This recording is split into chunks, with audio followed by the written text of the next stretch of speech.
Thengiũ mũno gĩthina mbere na kwĩrorera Inooro TV. Thengiũ mũno mwĩroreri witũ harĩa hothe ũrĩ, nĩ tũgũkwĩrĩte atĩ mũgeni witũ wa mbere tũkwaria nake na njĩra ya kĩrĩu ya kĩmĩtambo kuma kũrĩa mũcemanio ũrathiĩ na mbere wa kwarĩrĩria ũhoro wa ũgarũrũku wa rĩera kũndũ gũgwĩtwo Sharm el Sheikh kũrĩa bũrũri-inĩ wa Misiri. Na ngwenda twarie na ndagĩtarĩ Kinyanjui Koimburi nĩ wa kuma kaunti ya Nakuru, na ũmũthĩ ũyũ nĩ ũmwe wa ataramu arĩa marĩ mũcemanio-inĩ ũyũ wa ũgarũrũku wa rĩera ũrĩa ũrathiĩ na mbere kũrĩa Sharm el Sheikh bũrũri-inĩ wa Misiri. Angĩkorwo nĩ ũranjigua ndagĩtarĩ Kinyanjui Koimburi, geithĩka gũkũ nĩ rũcinĩ, ndiwe Misiri nĩ ũtukũ kana nĩ mũthenya, mathaa maitũ nao nĩ matwaranaga? Thank you muno, nĩ mũthenya gũkũ thaici twĩ thutha na ĩthaa ĩmwe gũkũ Egypt, na kwa maitũ niĩ njĩtagwo Dr. Kinyanjui Koimburi, nĩguo, na nĩ thengio mũno gũkorwo na niĩ gũkũ Inooro TV nĩgetha njĩre andũ mũcemanio nĩ wa kĩ, nĩkĩ kĩrarĩrĩrio, bata waguo nĩ ũrĩkũ hihi, haja ya huu mkutano? Mũcemanio ũyũ wa Egypt kana wa climate change nĩ wa bata mũno nĩ ũndũ Africa nĩ tũramenya atĩ climate change kana emissions nĩ tũraruta emissions 3% and below, so and drought has affected Kenya. Nĩ tũramenya hau thutha atĩ Kenya nĩ kwarĩ na andũ milioni 4 million ambao walikuwa affected by climate change. Na president kana rais wa Kenya, President Ruto, ila niarĩrie na andũ kana investors gũkũ Egypt. Nĩnderera kuga atĩ he has been assured 500 million Kenya shillings by the Prime Minister of UK, that is Prime Minister Rushi, who is Pakistan, na pia amezaliwa Kenya. Kwa hivyo imesaidia sana, na pia leo tunangojea tuone former Prime Minister Raila Odinga atakuja hapa Egypt, pia atakuja kuongea on behalf of AU. So hii ni mkutano mzuri sana ya kutafuta pesa kutoka kwa wazungu. Na tunangojea sana tuone kama hiyo pesa tutapata kama Kenya na pia kama Afrika. Good. We ureta mutaramu ndagĩtarĩ Kinyanjui Koimburi, ũngiuga rĩera rĩthũkĩtio nĩkĩ gĩthũkagia rĩera? Atĩ riũa rĩatua kwara gũkara mũno, mbura yatua kura ĩkaura ya mũiyũro na maũndũ mangĩ ta macio. Na harĩ gũthũkangio kwa rĩera nĩ amatongoretie harĩ ũthũkangia wa rĩera kũringana na ũrĩa ndeto ireyumĩria mũcemanio-inĩ ũyũ? Thank you muno. Na nĩnderera kuga atĩ maũndũ ma climate change kana maũndũ ma kugerereka kwa rĩera kana joto, yes, in Africa we have seen that the last 8 years, miaka 8 imepita, the last 8 years have been the hottest years on earth. Kwa hivyo inasema ya kwamba Kenya imepata joto sana na dunia mzima, na zile nchi ambazo zinaongoza kwa joto sana dunia mzima ni nchi kama Amerika, nchi kama Germany ndio zinaongoza kwa ile tunasema ni pollution, removal of gases. And in Africa it's only South Africa ambayo inaongoza kwa kutumia ile ambayo tunasema ni coal. Wanatumia coal kwa kutengeneza energy, lakini South Africa imepembelezwa iweze kutoka from coal use, lakini wanasema wako na wafanyikazi zaidi ya 93,000 ambao wanategemea hiyo industry. Kwa hivyo leo tukikuja kwa Egypt, agenda yetu ilikuwa ni climate finance. Tupewe pesa ili tuweze kubadilisha kutumia coal and other dangerous energy so that we go clean. But what we are seeing right now is the causes of climate change, ama hii kuongezeka kwa joto, tumeona ni sisi binadamu ndio tunafanya hii shida yote, kutumia kuni, na tumeona pia kutumia fuel kama energy kuendesha magari. Na unaona ile vita imekuwa Ukraine na Russia imefanya hata mafuta ya gari kapanda juu. Kwa hivyo wamesema tuone vile Afrika tunaweza badilika na tuanze kutumia energy ambayo ni safi. Na nafurahia kwamba jana rais alisema ya kwamba Kenya iko na 90% of our energy is green energy. Kumbuka tuko na geothermal pale Nakuru na tunatumia solar. Kwa hivyo Kenya inaongoza Afrika kwa kutumia energy ambayo ni safi kabisa.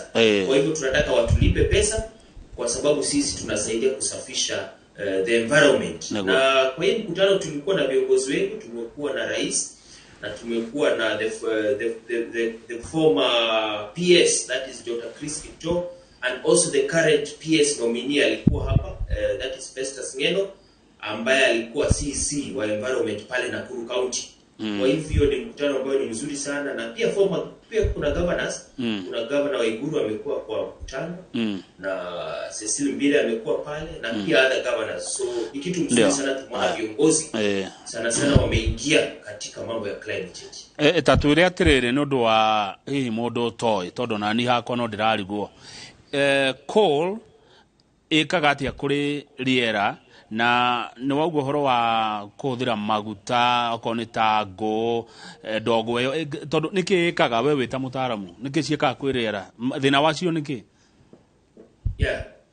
the problem ile shida yenye iko ni hii hizi vitu zote tukitumia zinatoa carbon na zingine zinatoa methane na zingine zinatoa hata sulfur.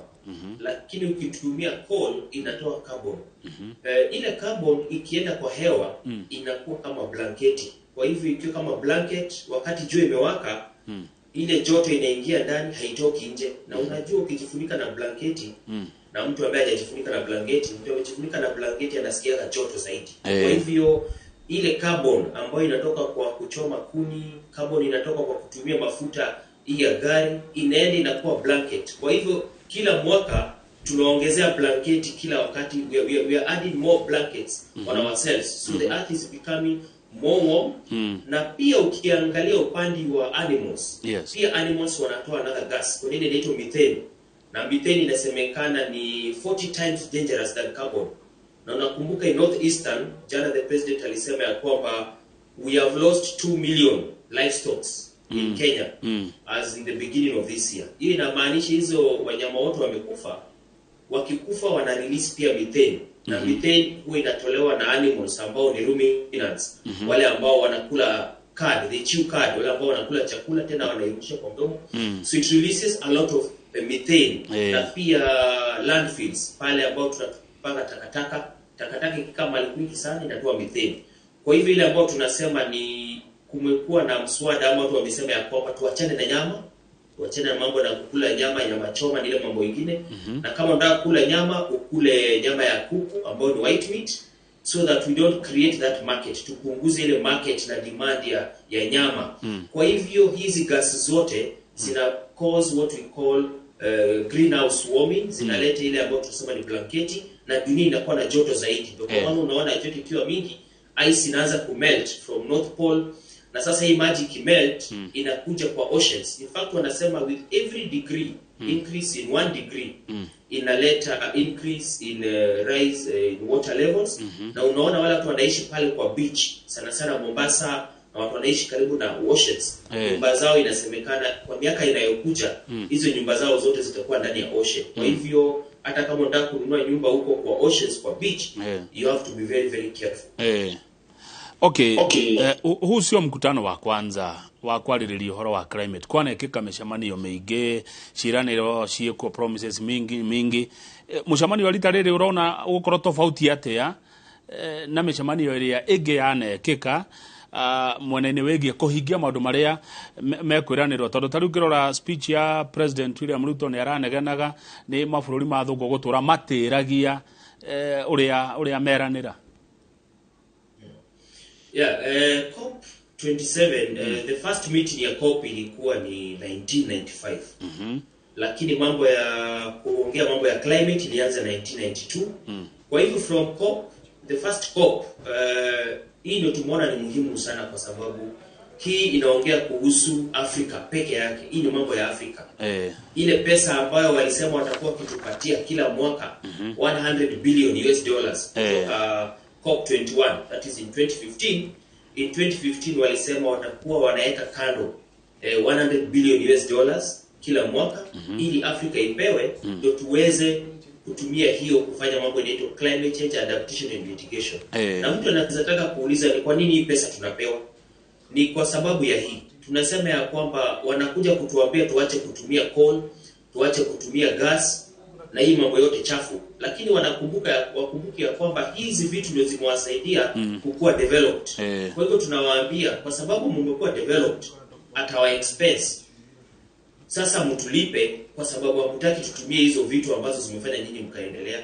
Sasa wamesema watakuwa naweka pesa kando kutulipa kwa hiyo miaka yote ambayo wamekuwa kichafua hewa na wanataka sisi tusifanye hivyo tuendelee. Kwa hivyo wamesema watakuwa kiweka kando 100 billion US dollars.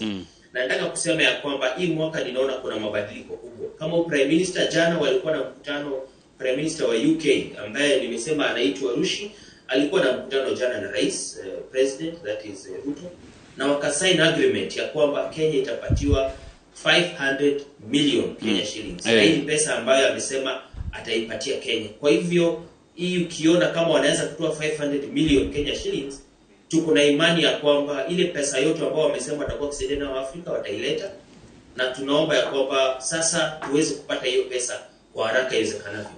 Lakini niulize, hizo ni pesa mingi, sikatai, lakini kuna mipango ya zitatumika na nini? Zitaenda wapi? Yes, this money will go, itaenda kwa mambo ya climate change. Kumbuka tuko na NDCs ambazo tulitengeneza, na kuna reports tumekuwa tukituma kwa COP ambayo imekuwa ikiwaeleza ile mambo tunataka kufanyia hii pesa. Kumbuka juzi tumekuwa na mambo na lake. Sasa hizi umeongea kuhusu lake Naivasha, umesema ya kwamba maji inapungua, iko na uchafu. Hii pesa ikikuja tutaipeleka kwa hizo lakes. Hii pesa ikikuja tutaenda kupeleka kwa kupanda miti.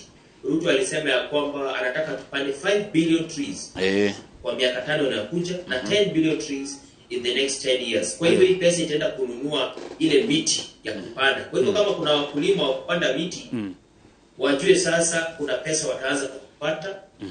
Waongee na serikali na Ministry of Environment, wajue vile wanaweza kuuza hizo miti. Na pia itaenda kwa upande wa smart agriculture na mambo ya GMO. So unaona sasa juzi walisema GMO itakuja Kenya. Na hiyo pia ni pesa inahitaji.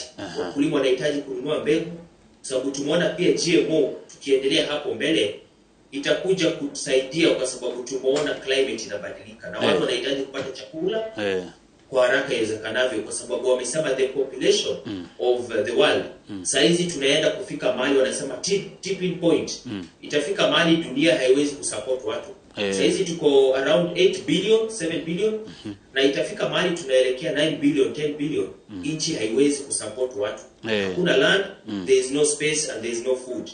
Kwa hivyo sasa tunataka tutafute njia kupata chakula kwa haraka iwezekanavyo. Haya, sasa mkiwa huko kama wa Afrika, mnaongea kwa sauti moja ama kila mtu na shida za kwao? Tuseme tunaongea na sauti moja kwa sababu hizi shida zetu zote zinafanana. Tumeona kumekuwa na floods Sudan, there were floods. Kumekuwa na floods Kenya, kumekuwa na floods Tanzania. So shida za climate change they are the same. Kwa hivyo we are experiencing the same problem. Tunapata shida moja sisi wote. Kuna kiangazi Sudan, kuna kiangazi Horn of Africa. Watu wanakufa na njaa hata Kenya hata zaidi. Kwa hivyo tunasema shida ni moja. Na the only thing we are saying is that tunataka pesa. Sauti ile ambayo kila mtu anaelewa ni pesa. Kwa hivyo sisi wote tunasema tukipewa pesa kulingana na ile mashida tuko nayo tutaweza kutatua mashida. Kwa hivyo Africa we are receiving the same problem. Lakini ile inatuuma sana ni sisi ndio tunatumia hewa, tunachafua hewa kidogo sana. 3%. We only contribute less than 3% ya carbon and methane kwa hewa. Na hizo nchi zingine zina contribute more than 95%. Na sisi ndio tunapata ile shida kubwa ya climate change kwa sababu hatuna adaptation na hatuna mitigation against climate change. Nchi za wazungu zinajua kupigana na climate change, sisi hatuna. Na jana niliweza kufurahia nikaenda kwa section ya Japan. Ile tunasema ni exhibition ya Japan. Japan nimeona mpaka wamekuja na mashini ya kusafisha hewa. Inanyonya carbon, inatoa oxygen. Ni prototype, ni mashini mzuri sana nimeona wako nayo. Japan pia nimeona wako na mashini nyingine ambayo inanyonya maji, inatoa hydrogen. Kwa hivyo inasemekana hapo mbele tunaweza kuwa na gari ambazo zinatumia maji inaenda inatoa hydrogen, gari inaendelea. Kwa hivyo kazi yako itakuwa ni kuweka maji, gari inaenda. Kwa hivyo Japan wanafanya mambo mengi ya research na hiyo inatufurahisha sana. Thank you muno Koimburi tondona ni wa tarĩrio ria ugaruruku arero hutetie mabũrũri maya maitũ ma Africa. No ũngĩrora muno natural resources nĩ ta irĩkũ cirĩ hatĩka-inĩ muno ya gũthira kumana na ũgarũrũku ũyũ wa rĩera. Tondũ no atwĩra ũhoro wa kũndũ ta Mombasa atĩ mĩaka ĩroka nyũmba iria ciĩ hakuhĩ na iria ciahota gũkamerio nĩ maĩ. Nĩkĩ muno tũgũkona thĩna nĩkĩo tũkĩhũrana nĩgetha ona thĩ ĩno ĩhote gũsustain ũtũũro wa andũ?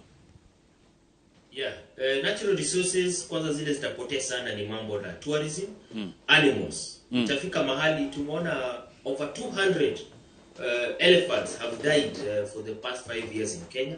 Kwa hivyo tunaona tourism itaharibika. Tumeona wildlife conflict, yani ile vita kati ya binadamu na wanyama imeongezeka kwa sababu wanyama wa huko kwa park wanaenda kutafuta chakula mahali watu wamelima na wamepanda. Kwa hivyo tunaona kutakuwa na loss of wildlife na pia tunaona kutakuwa na loss of food. Tunaona saizi chakula hakuna. Jana tumeona na juzi tumeona magavana wanapeana chakula. Hata Nakuru tuliona walipeana chakula. Nyeri saizi wanapeana chakula Nyeri na Nyeri imekuwa food basket. Sasa unaona Kenya mzima saizi kila mtu anataka chakula. Kwa hivyo also there will be loss in food na pia hata mambo na soil erosion, floods zitakuwa pale nyingi sana. Unaona saizi kuna floods, mali kwingine kuna floods, hakuna. Na pia kutakuwa na magonjwa. Tumeona saizi skin cancer itakuwa ni mingi kwa sababu joto itakuwa ni mingi. Kwa hivyo watu watakuwa na skin cancer, watakuwa na magonjwa mengi sana sababu joto itakuwa ni mingi. Lakini tunasema kuna option, kuna solution. Ni watu waachane na mambo ya kutumia kuni, waanze kutumia gas. Na tunaomba serikali ipunguze pesa ya gas. Sasa hivi tumeona juzi gas inapanda bei. Kwa hivyo watoe tax kwa gas, ndio watu waanze kutumia gas. Na pia twende kwa smart agriculture na wakulima wapatiwe mbegu ile mzuri ya kuweza kumea wakati wa kiangazi. Kama ni GMO, kama ni ingine watupatie hizi seeds ambazo ni nzuri zaidi. Na pia tumeona hii climate change ina affect education. Watoto saizi hawaendi shule kwa sababu wengi waendi shule kwa sababu hakuna chakula. Kwa hivyo tunasema tunaomba Ministry of Education sasa ilete free food program. Walete chakula kwa shule ndio watoto wabaki kwa shule kwa sababu sasa hakuna chakula na mtoto hawezi enda shule akiwa njaa. Kwa hivyo tunaona climate change ita affect all sectors from energy, from education, from even health. Saizi kuna mambo na cancer. Na pia ita affect even agriculture, even water. So it will affect all economies. So climate change tunaona italeta shida sana. Na pia wanasayansi pia wanasema inaweza kuja ku affect even reproduction with time. Inasemekana itafika mahali watoto ambao watakuwa kizaliwa watakuwa na kilo kidogo, watakuwa na mwili mdogo. So it affects everything from health to agriculture to all sectors. No tatucorere bica rĩrĩ Ndagĩtarĩ Kinyanjui Koimburi nĩkĩ kĩratũma watũra Africa contributed 3% tu ya ũcenjia wa rĩera no nĩkĩ kĩragĩthiĩ na mbere gakorwo nĩ ũrahutio mũno arĩa ma contributed the rest 97% matirahutio mũno ta ithuĩ Africa? Yes, it's because ukiangalia nchi kama za Amerika na China na Germany wanachafua hewa sana, lakini uzuri wao wako na wamefanya climate change adaptation. Magorofa yao yote haiwezi kuangushwa na maji. Wameunda dams, wameunda madaraja mzuri, wako na early warning system. Kama kuna floods, mtu anapata message kwa simu anaambiwa toka hapo. Kwa hivyo they have adapted to climate change. Lakini sisi Afrika hata hatuna hiyo pesa ya kuadapt to climate change. Hatuna early warning system, hakuna vile tunazaambia mtu kwa simu toka kutakuwa na kiangazi kesho, toeni hizi wanyama zenyu huko Turkana, huko Marsabit, Isiolo. So we don't have early warning system. Na pia sisi wa Kenya, Africa 60%, not even 60, it's around 60 to 70% ya agriculture in Africa is rain fed. Yani ile chakula ambayo tunapanda Afrika inategemea mvua. Lakini wazungu unakuta chakula yao mingi haitegemei mvua. Wanaipanda kwa greenhouse, wanatumia maji, wanapump maji. Sisi tunatumia mvua. Haya Aya, asante. Maswali mawili tumalize. Hena muthikiriria mwiroreri witu urenda kumenya uhoro wa carbon trading and its effect to climate action kindly. Can Kenyans adopt this trade? No igwete uhoro ucio ga carbon trading. Carbon trading, yeah, carbon trading. Yeah. So carbon trading ni something they want to start na ni kitu mzuri sana na imepatia nchi mingi pesa mingi. Carbon trading hii ni ile inasemekana hivi. Kama umeanza mradi ambao itasaidia kupunguza carbon kwa hewa, unalipwa. Nchi ya Gabon, Gabon ilipewa 17 million US dollars kama carbon credit. Kwa sababu wamepanda miti, 89% of Gabon is forested. Kenya is only 12% has forest cover. Gabon has 89%. Sasa Gabon inalipwa na wazungu pesa, inaambiwa chukua hii pesa usikate hizi miti. Sasa inakuwa ni kama wanakomboa hizo miti kwa wazungu, ikae hapo isaidie kuwasafishia hewa. Kwa hivyo carbon market ni ile ambayo mnalipwa pesa kulingana na ile activity unafanya ya kuweza kupunguza carbon emissions. Kwa hivyo nchi kama ya Japan ikisema ile mashini yake ya mwisho, ile mashini ya kusafisha carbon, watalipwa waambiwe ile carbon mnatoa kwa hewa kila mwezi ni 1,000.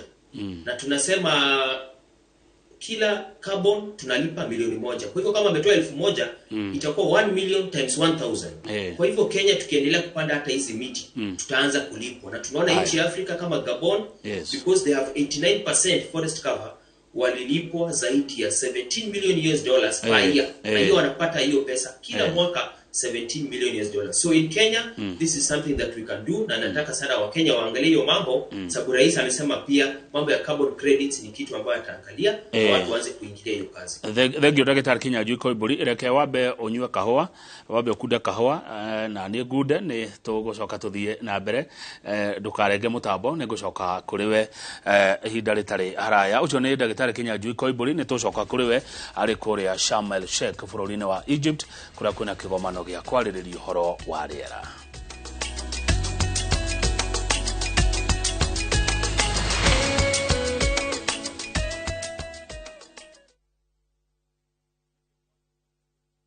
Meya thigũkũ oria kuma kwa Golden Dreams Land and Properties Limited 2-year celebration ya wendia wa ng'ũndũ nĩ kũrĩa Malindi Precious Gardens. Buroti nĩ cia 50 by 100, thogora nĩ 120,000, quarter acre nĩ 200,000. Marĩhi maya nĩ hamwe na title. Booking ya buroti nĩ 35,000 ũkegwatĩra return air ticket ya Malindi. Buroti ici nĩ ndeka 25 kuma Malindi Town na kilomita 8 umete Marereni. Kurigisha ne Malindi Salt na K-Salt. Thimone 0718004455. Golden Dreams Land and Properties Limited. Your home, your comfort.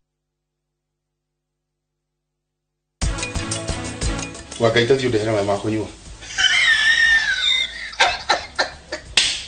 Ngura yaragi. Imai. Niye. Ndio tukukuna wewe. Tunakuwa nikirera juzi. Mr. Washington, wonderful. You know what you're for there. That's nepotism. Whether wera. Umagare. Wote wana onyingi. Wako nebuto nawe. Matushani Gardens baire shiriki giri magana meri maikomi cash kana shiriki giri magana meri mamiro kweta tukari hana installment thore de mokweto kira 0718004455. Golden Dreams Land and Properties Limited, your home, your comfort.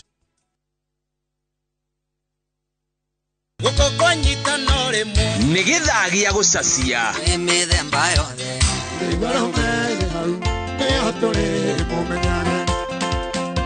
witungumani na mix mwaki twicanjamũre na cia tene kĩgoco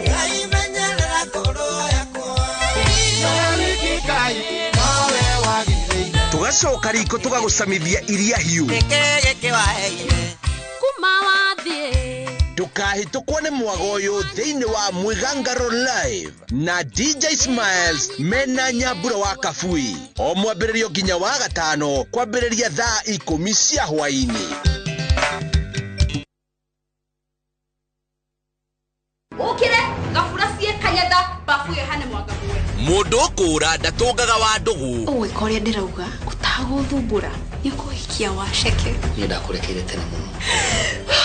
Na gutiri uthomaga na rio ngi. Ihinda riu ni ikinyu ria gutinia mukwa wa uciari. Naguo wendo ri. Uri weciria oro wa kuhika ringi. Ni ngoro ya mundu kiumbe. Anita ni uri wakira uguo gicire mwanake no akorwo gikwenda. Mwanake ucio ni akwendete Anita. Uriru wa wendo. Utiri mundu ndirenda. Nie ndi sawa o uria ndi. O wa gatatu thaa 2:30 cia hwaini.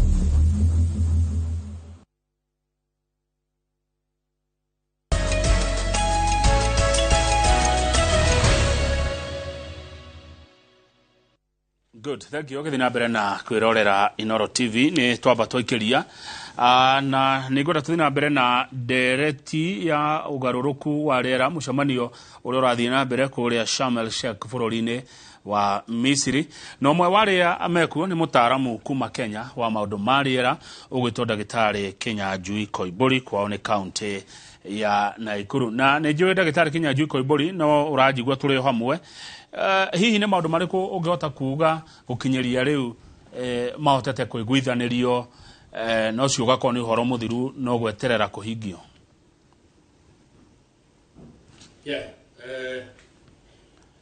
Juzi wameweza kusema ya kwamba wanataka pesa na hiyo ni kitu ilipitishwa, na pia nikaona wameongea kuhusu mambo ya kusema tuachane na mambo na the use of fossil fuel. Na nchi hii ambayo inapembelezwa sana ni South Africa. South Africa ndio nchi ambayo inatumia coal. Na pia rais wa Kenya pia alisema ya kwamba tunataka hiyo pesa sababu hata sisi Kenya tuko na coal. Unakumbuka Mombasa huko Lamu tulikuwa na coal plant ilikuwa ianze lakini ikasimamishwa. Sasa tunasema ya kwamba hizo ni vitu zimesimamishwa, na pia wamesema tuendelee na mambo ya good transport, electric mobility. Unaona Tanzania wako na basi za stima. Hapa Kenya tulikuwa tumeanza BRT system na ninaomba transport minister ataweza kuleta BRT. Sasa tukue na hizo basi za Nairobi zinabeba watu. Tuache kupunguze kutumia magari. Tufanye carpooling. Asubuhi ukiamka unaingia basi. Kama hapa Egypt tunatumia basi za stima. Na hiyo kileto Kenya itasaidia sana. Sababu tunaona Kenya kuna traffic jams. Wakati wa traffic ndio kuna kuaga sana na mambo ya carbon emissions. Sababu ile gari ikiwa kwa traffic inatoa carbon mingi sana. Lakini wakati kwa barabara na unaona hakuna traffic jam, carbon is very small. Sasa tunasema ya kwamba BRT system irudishwe, waunde barabara za watu kuendesha baiskeli ya stima, kukuwa na barabara za watu kutembea. Sasa hii ndio mambo ambayo transport minister anastahili kuimplement ili tuweze kupunguza carbon emissions and fossil fuel dependence. Maya ni maundu mekagwo Ruraya kana ni kwira marera Africa ike na okwao tuguo mekaga? In Africa even though wanafanya lakini bado the efforts have not tujaona hiyo matunda bado. Only a few countries ambazo ziko na good transport system. Rwanda inaongoza upande wa transport system. They are very good transport system which is very affordable, but Kenya due to poor urban planning tuko na shida kubwa sana ya transport, na hiyo tunaomba the minister in charge Murkomen ataweza kuangalia hii kwa undani sababu tumeona transport is the biggest problem. Unaona juzi waliekeo the railway which was initiated SGR ambao umesema tuko na pesa mingi ya China. Hii ingesaidia sana kupunguza carbon emissions kwa sababu matrela hazitakuwa mingi kwa barabara. Ndio. Lakini sasa unaona Kenya tuko na shida ya unemployment. Tunaona tukipeleka watu kwa railway, watu wengi watakosa kazi wale wanaendesha hizi malori. Kwa hiyo ni shida nyingine tumeona.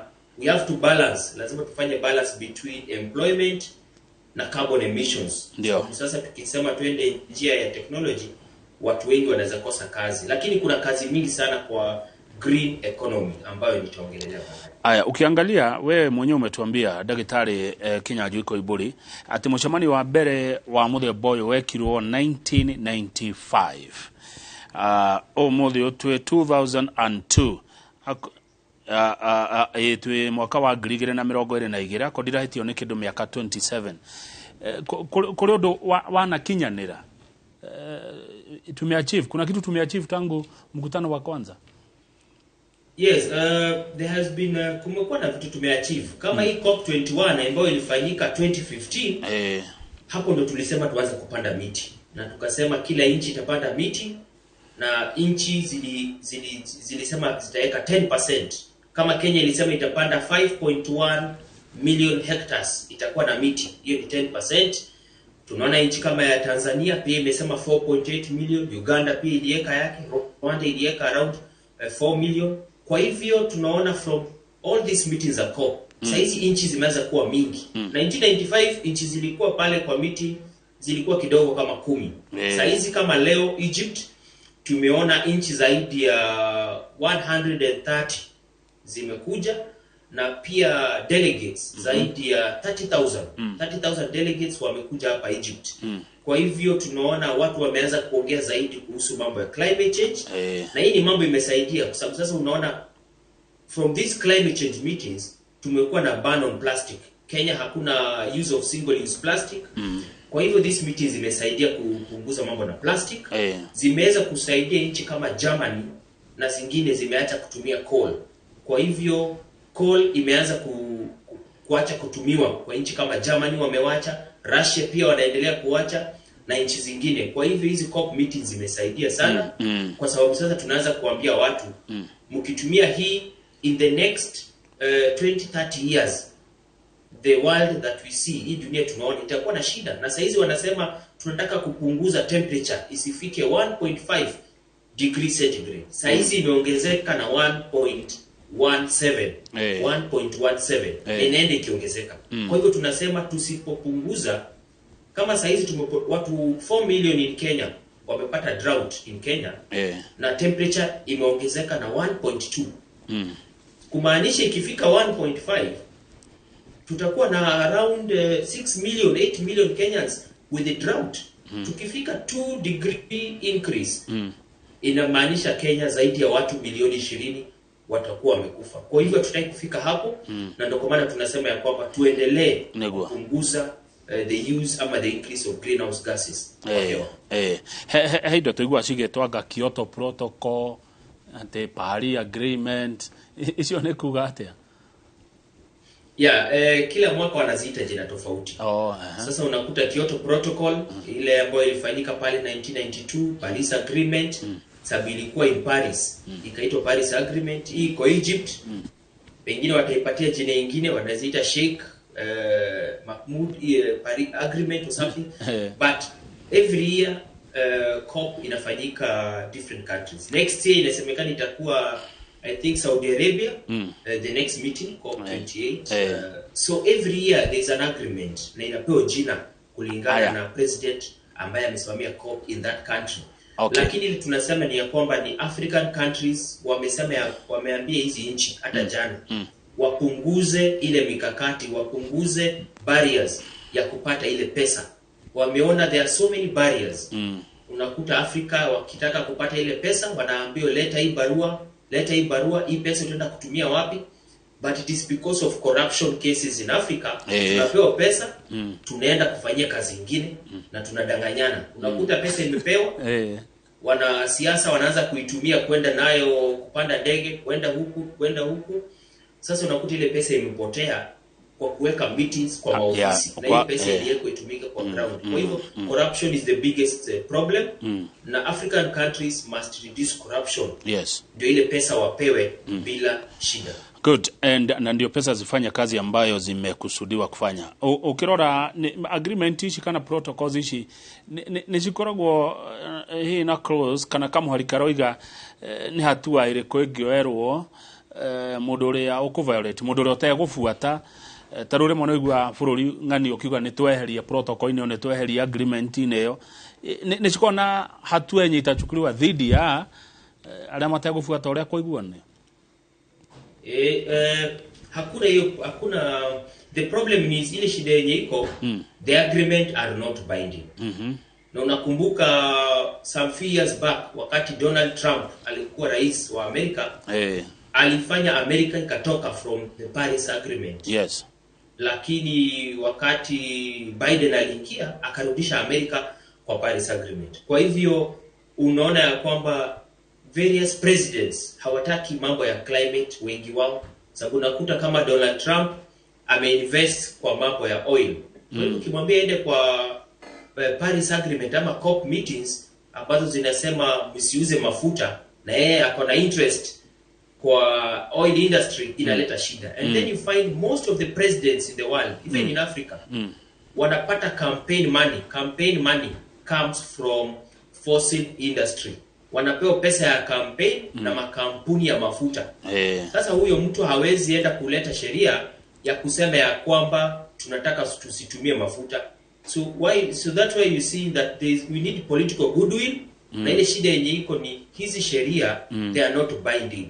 Hata ukisema hautapanda miti, useme hutafanya hii, they are not binding. The only thing is you can be given sanctions. Nchi iseme hatutanunua vitu kwenyu, hatutanunua majani chai Kenya, hatutafanya hii kwa sababu unatumia mafuta ambayo si mzuri na hamsaidi kupunguza hali ya hewa. But the agreements they are not binding. Okay. Tukirekereria goku gwitu twanona rimwe kundu ta Baringo gukiaraha kuria Bogoria kundona ta Budalangi no tuge kuhanikaga uguo ni tondu uria rera ricenjetie. Yes, lazima ujue kwamba dunia mzima 70% ni maji. 70% ya dunia mzima ni maji. Kwa hivyo maji ni mingi kuliko the space that we have. Kwa hivyo unaona Lake Baringo, Bogoria tulikuwa na shida kubwa sana sababu ulikuwa nakuta Baringo na Bogoria walikuwa nataka kukutana, the two lakes. And one is fresh and one is salty. Kwa hivyo maji inatoka kila mahali. Maji inatoka juu kwa mvua na kuna maji nyingine inatoka chini. Kuna maji iko chini, underground aquifers, maji mingi sana. Tulienda pale Turkana, wakati nilikuwa Lake Turkana, tulikuwa tunaona hakuna mvua, lakini Lake Turkana inaongezeka kwa sababu maji inatoka chini, upande wa chini. Na Lake Naivasha ile uko naongea kuhusu leo, ile shida yenye iko ni watu ambao wanaishi huko juu kwa catchment, pale kwa milima, wamekata miti, wanafanya mchanga mingi inaingia kwa lake. Kwa hivyo mchanga ikiingia kwa lake, inainua lake. Kwa hivyo unafanya lake inainuka juu, maji inamwagika nje. Kwa hivyo what we are seeing is tunataka tukue na rehabilitation program kwa water catchment areas. Watu ambao wanaishi karibu na hizi water bodies, ikuwe ni Lake Baringo, Lake Bogoria, Lake Naivasha, Lake Nakuru, waambiwa waache kulima kwa mlima, watoke kwa hizo mlima, wapande miti, Mau Forest. Sababu niliona juzi wakisema ya kwamba wanataka watu warudi Mau Forest. In fact, the deputy president alikuwa amesema they want to have agriculture incorporated within the Mau Forest. Hatutaki kuona wakulima wamerudi kwa misitu. Kwa sababu wakulima wakirudi kwa misitu, wanaanza kulima, wanakata miti. Kwa hivyo tunasema ya kwamba hatutaki kuona watu wameenda kwa misitu kulima. Na hiyo ndio ni shida ambayo tulipata from the era of the late president Daniel Arap Moi, where we had forest ilikato sana kwa sababu watu waliingia kwa hizo misitu kukata hizo miti. Kwa hivyo hatuwezi sema wakulima warudi kwa misitu. Hiyo ndio ni shida ambayo inaleta kwa hizi lakes kuongezeka kila mwaka. Haya, wa mwisho Ndagĩtarĩ Kinyanjui Koimburi toko he undu itakuretie na no wende gutwira na njira nguhi ya summary nigetha tukirikie undu wothe ungenda gutwira wa kĩgomano gĩkĩ hitana kuria. Okay, thank you so much. Huku sasa Egypt kana Misri twegoko hadi 18th of November. Na tuko hapa kupiganiana mambo ya Afrika. Tumekuja hapa kupiganiana mambo ya Afrika ili tuweze kupewa pesa zaidi, tukuje kujisaidia. Kwa sababu watoto ambao tunakuja kupata hapo mbeleni watapata shida sana kuishi nchi yote dunia hii kwa sababu hakutakuwa na mahali pa kuishi. In fact wanasema the biggest refugees right now in the world, ukiachana na war refugees, tuko na climate change refugees. Climate change refugees ni wengi sana. Na tunasema ya kwamba tuendelee kuangalia zile njia ambazo tunaweza kupunguza the use of release of carbon emissions. Kama uko hapo nyumbani uko na takataka, hapana tupa. Tengeneza kitchen garden, tupa hiyo takataka pale, itamea, itakuwa mbolea. Kama uko na stima kwa nyumba, ukitoka kwa room moja uende kwa room nyingine, zima stima. Na kama uko na maji kwa mfereji, hapana osha vyombo na maji ambayo inamwagika. you don't use running water hata ya kuoga mwili. Tumia hata maji ya karai. Ili tupunguze pia maji kutumia sana. Kwa hivyo ni mambo mengi unaweza fanya pale nyumbani. Si lazima ukuje hapa kama scientist, lakini unaweza fanya mambo fulani pale nyumbani wewe ukiwa hapo nyumbani. Hapana kutupa takataka kila mahali. Acha kutumia nyama. You can use white meat, don't use red meat. Kula nyama ya kuku, ya samaki, wachana hizo nyama zingine. Kwa hivyo kuna mambo mengi tunaweza fanya ukiwa hapo nyumbani na utaweza kusaidia. Na pia upande miti. Rais amesema ukipanda miti zaidi ya 300 unapewa certificate. Kwa hivyo kila mtu anaweza fanya kitu akiwa pale nyumbani. Na pia katika shule tunaomba Ministry of Education ilete curriculum ya kufundisha watoto mambo ya environment, mambo ya kupanda miti, ndio watoto ambao wanakuja wajue muhimu ya kuconserve the environment. Lakini sasa nipande miti 300 nipewe certificate badala ya pesa. Hii ni mambo ya kujitolea kwa sababu sasa hii dunia ikiharibika hata hii pesa hautakula. Kwa hivyo hii ni nyumba yetu. Ni mtu anakulipa, mtu anakupea certificate kufagia nyumba yako. Kwa hivyo hauhitaji kuitisha pesa kufagia nyumba yako. Unajua sasa wa Kenya we are becoming too lazy. Sasa tunapewa certificate uoshe nyumba yako. Nyumba ni yako. Kwa hivyo it is your sole mandate. Ni kazi yako wewe kama Mkenya, kama mwananchi, safisha nyumba yako. Panda miti na utakuwa umesaidia mtu mwingine. Sasa inasemekana mtu Riu ona handu hangi ndaigua ni hakwa heko ndituhira ni ha ndirero ndige kuriaga kahutiro. Kahutiro ni nyama. Ati ndige kuria nyama. Neke nyama ereka. Yeah, when it comes to meat, inasemekana ya kwamba ruminants. Ndio nimesema ruminant. Ruminant inamaanisha zile wanyama ambao wanakulaga chakula tena inarudi kwa mdomo wanakula kama ng'ombe. Unaweza kuta ng'ombe usiku inakula chakula. Ile chakula ilikula mchana inakula tena. Sasa hiyo inafanya ina release methane gas. Na methane nimesema ni mbaya zaidi. Vitu kama nimesema ng'ombe, mbuzi, kondoo au ndo ni ruminants. Lakini zile ambazo tunasema ni non-ruminant ni zile ambazo ni white meat. Kama vile nguruwe ni mzuri sana. Tunasema vitu kama hata kuku ni mzuri sana. Hizo hazi release methane mingi kama the other animals. Na pia ukumbuke ukipanda mti mmoja, one tree can produce enough oxygen for 2 people in one day. Kwa hivyo mti mmoja inatoa oxygen ya watu wawili in one day. Ukipanda miti 300. Hiyo ni kama umejipatia wewe oxygen kwa miaka mingi. Na tukiendelea hivi kama hatupandi miti, itafika mahali hata oxygen inauzwa. Na mtu ambaye ni maskini atakufa. Hataweza kununua oxygen. Kwa hivyo hii miti tunapanda ni bure. Itafika mahali oxygen itakuwa imeharibika. Matajiri tu ndio wataweza kununua oxygen. Unatembea na oxygen kwa mdomo, umenunua hospitali. Maskini atakufa. Haya, wa mwisho vio. Kwani Tekegori ni uhusiano uriko wiho ugatagatĩ ka muti na muoyo wa mundu? Yes, ukumbuke hizi miti these are nature based na mti inasaidia through the process of photosynthesis na mambo mengine, inanyonya carbon kwa hewa, inatoa oxygen. Kwa hivyo miti ni kama lungs.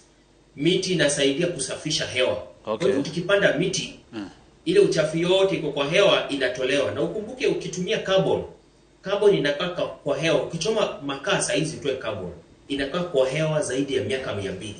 Methane inakaa kwa hewa zaidi ya miaka 400. Kwa hivyo ukipanda miti inasafisha ile hewa. Inafanya hewa inakuwa safi, inanyonya carbon, inatoa oxygen. Kwa hivyo miti ndio ile njia rahisi ya kusafisha hewa.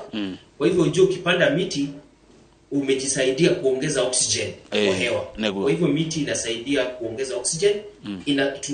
Sisi tunaita carbon sink kama sponge, inanyonya carbon, inatoa oxygen. Asante. Thenge muno Ndagĩtarĩ Kinyanjui Koimburi. Riu ngũciana ũngĩkũrekereria nĩgetha ũgĩthiĩ na mbere na mũcemanio.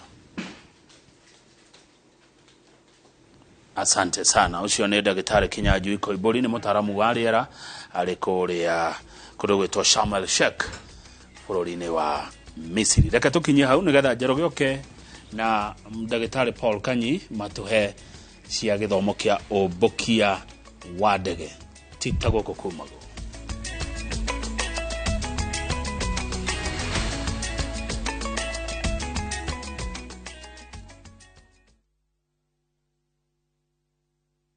direct fare kwa boda au matatu ukitumia ViewPay cashless na uqualify for bima ya 100,000 shillings pamoja na medical cover ya 20k na permanent disability cover ya 100k kwa 5 bob pekee. Dial *236# today to start using ViewPay cashless.